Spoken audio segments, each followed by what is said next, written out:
Hey guys, Amelia here. Thank you so much for tuning into my channel. Please give me a thumbs up and also sign up for my email list because I put out awesome emails every week that complement my video content.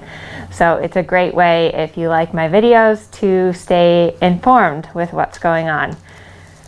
Today we are talking about how to train the Piaffe. So the Piaffe, when we think of dressage, like it's kind of the pinnacle of dressage. Like the Piaffe is that one movement that's the epitome of dressage. That like when you think of a dressage horse, you think of a horse that's either doing a Piaffe or doing a pirouette. But the Piaffe is really hard movement to train. So today we're gonna talk about why it's so hard, and then I'm gonna try and give you some tips for how to train it and how to think about training it, even if you're maybe not at the level where you're ready to train it.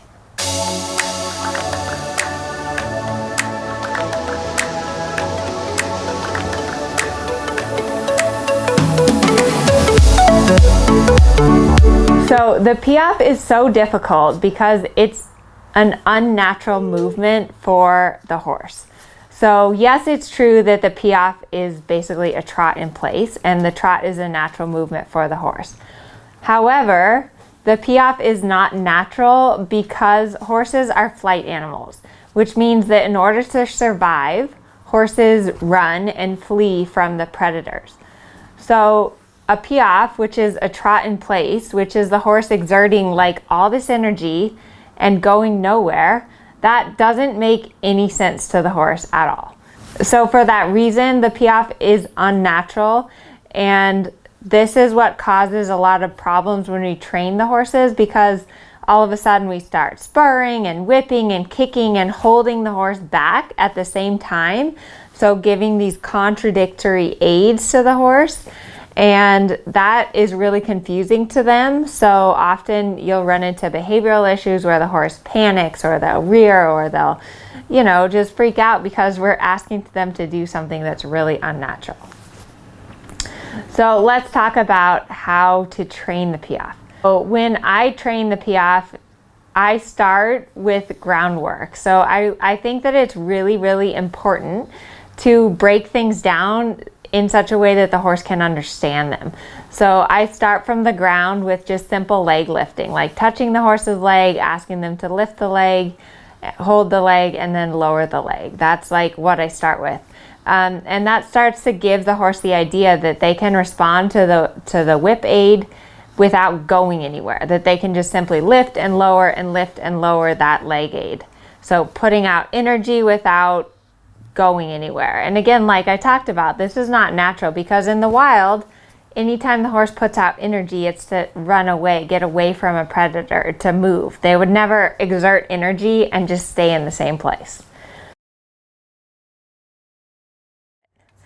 So I always start with the leg lifting. And with the leg lifting, I stroke them starting on the hip, slide the stick down to the hock area, or sometimes lower onto the cannon bone area. Give him a little tap, and what I want is that he lifts his leg, brings it forward under his body, and holds it. And I want him to hold it up until I take the stick away. Good boy. And this, when you're teaching the half steps, this leg lifting stuff is like really tedious, but it's really important. So slide down, touch him on the hock, he lifts that leg, I release. Slide down, touch him on the hock, lift, come on, a little higher. So if I want him higher, I'm touching, tap, tap, tap, tap, tap, and then release. And then same thing with the right hind. And you can see like he knows that I'm gonna want the opposite leg, so he starts shifting too fast. So with him, I want him to really wait for me. So right hind leg, good. Release, wait. Now left hind leg, release. Now right hind leg, boy. So then when I'm ready for the half steps, I have my reins over his neck. And again, I take a little contact. I get a little behind his shoulder because I want him stepping forward.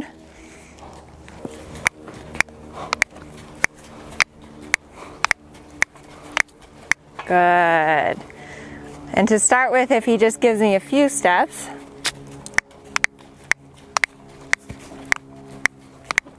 Good.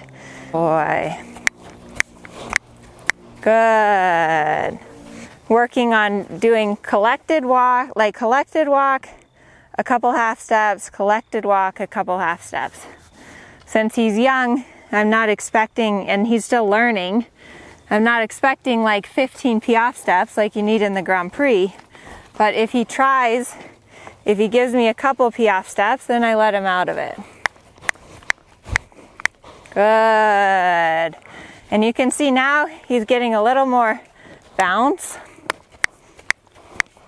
Good. And it's really important, the reward. You know, horses learn by the reward. So if you put the pressure on, you have to release it. You have to release it at the right time. You have to release it when they do the right thing. So if he gets a few nice steps, I'm going to release it and really kind of pet on him. I will start to gently introduce it under saddle. So one thing that's really important to consider when you introduce the Piaffe under saddle is your basics. So your basics have to be so solid. Every time you do a trot walk trot transition, that's laying the foundation for the Piaffe. You know, is the horse staying active? Are they staying round and through in your transition? All of those things build into your Piaffe. So that's probably my second biggest tip, is just your basics have to be so solid. The horse has to be reactive to the leg. The horse has to understand the contact and the connection and stay in a frame through your transitions. And then little by little, you start just asking for trot, but staying on the spot. Ask for trot, stay on the spot. And eventually, your horse will figure it out. So my third tip is to remember that teaching a horse to Piaffe is a really long process. It's not something that's going to happen overnight. It's not something that, you know, even in like a month. Like my brother has a video of 30 days to Piaffe, which I will link here. And I'll also link it in the description. But the Piaffe is something that takes years and years before you can really have an honest Piaffe under saddle. It's a lifelong process. So don't get frustrated if you're like, well, you know, I tried to Piaffe my horse today and it didn't work. Well, it's not going to work the first time. So just hang in there. And I hope this video helps you. Like I said, even if you're not ready for working on the Piaffe, think about your basics. Work on your walk trot transitions. Work on the horse's reactions to your legs and your hands. And this is going to pay off when you go to do the Piaffe.